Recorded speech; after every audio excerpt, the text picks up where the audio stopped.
Today marks exactly 1 year since William Samoei Ruto was sworn in as the fifth president of the Republic of Kenya.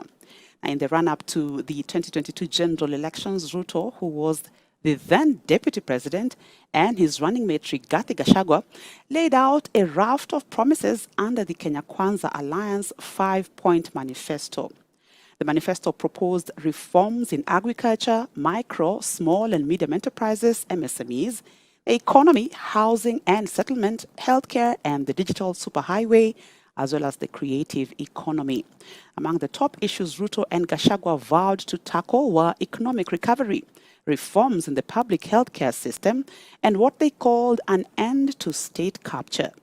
Now, as President Ruto and his deputy Rigathi Gachagua mark their first anniversary in office today, many Kenyans are now questioning whether he is barely approaching, meeting, or exceeding the expectation of Kenyans. Our reporter Alice Dana takes a look at how the Kenya Kwanza government is doing with the pledges it made to Kenyans immediately after taking oath of office 1 year ago.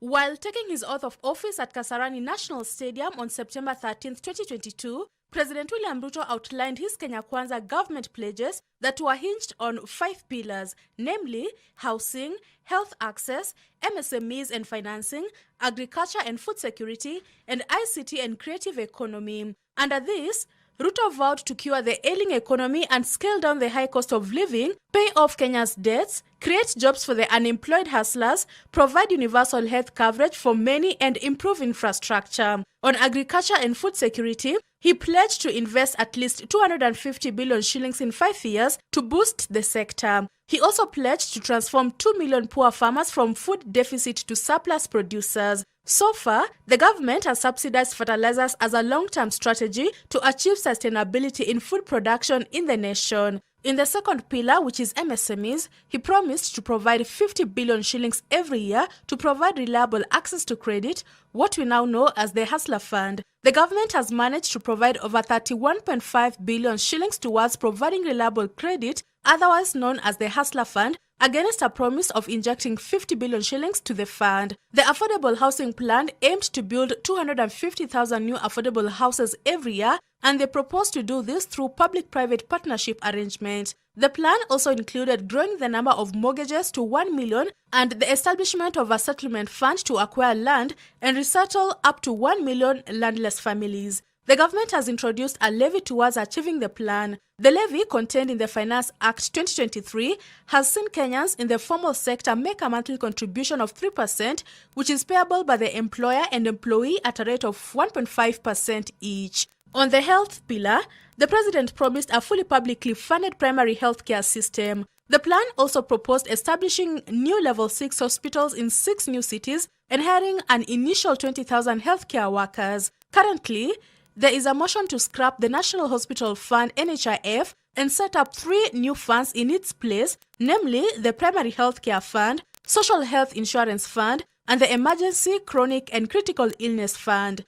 In the last pillar, which is ICT and creative economy, President Ruto promised to construct a 100,000-kilometer fiber optic connectivity network, roll out fiber to counties, villages, schools, over 24,000 businesses and homes, and establish Africa Regional Hub and promote the development of software for exports. On this, the government has so far digitized 5,084 government services, installed 442 public Wi-Fi hotspots, 22,000 kilometers of fiber, 179 innovation hubs, and 112 Jitume labs. Now, according to Mzalendo Watch Tracker, President Ruto made a total of 182 promises. Of these, 12 are completed, 54 are ongoing, 95 are yet to start, 1 has stalled, another 1 has been modified, while 19 are broken. Out of the pledges made, 35 were to be delivered in his first 100 days in office. Out of those, only 8 are completed with another 12 still ongoing, 15 have been broken.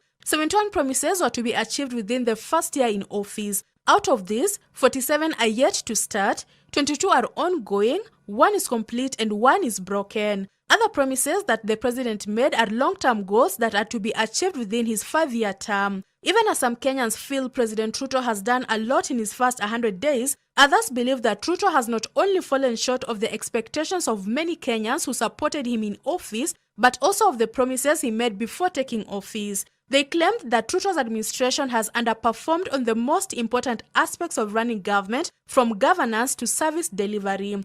On Tuesday, research company Infotrack released a poll showing 40% of Kenyans gave Ruto an average performance score in his first year in office, while 30% gave him a poor score. The opinion poll further indicated that 53% of Kenyans think the country is not doing well, following the high cost of living, which they said the head of state has failed to address. Alice Diana, Hope TV News Watch.